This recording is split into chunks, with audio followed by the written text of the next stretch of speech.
Maharashtra superfast news चॅनलमध्ये आपले सहर्ष स्वागत आहे। खास सत्याची ठार लेखणीची महाराष्ट्रातील ताज्या आणि वेगवान बातम्या पाहण्यासाठी आपल्या हक्काचे चॅनल शेअर करा, लाईक करा आणि सबस्क्राइब करा। धन्यवाद। धुळ्यात धावत्या शिवशाही बसला आग।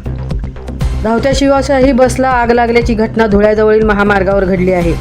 सुदैवाने कोणत्याही प्रवाशाला हानी पोहोचली नसून बस चालकाच्या प्रसंगावधानामुळे सर्व प्रवासी सुखरूप आहेत।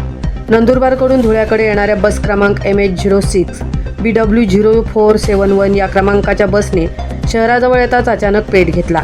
मुंबई आग्रा महामार्गावरील कल्याणी बंगल्याजवळ काल दुपारी 12:30 वाजता ही घटना घडली। बस चालक साजिद शेख यांनी दाखवलेल्या प्रसंगावधानामुळे कोणतीही अनुचित घटना घडली नाही। सर्व 46 प्रवाशांना सुखरूप खाली उतरवण्यात आले। ही घटना घडताच देवपूर पोलिसांचे पथक घटनास्थळी दाखल झाले। त्यांनी ताबडतोब अग्निशमन दलाला पाचारण केले। यावेळी अग्निशमन दलाच्या जवानांनी आगीवर पाण्याचा मारा करत आग आटोक्यात आणली। आगीत बसचे मोठ्या प्रमाणात नुकसान झाले असून शॉर्ट सर्किटमुळे बसला आग लागल्याचा अंदाज वर्तवण्यात येत आहे।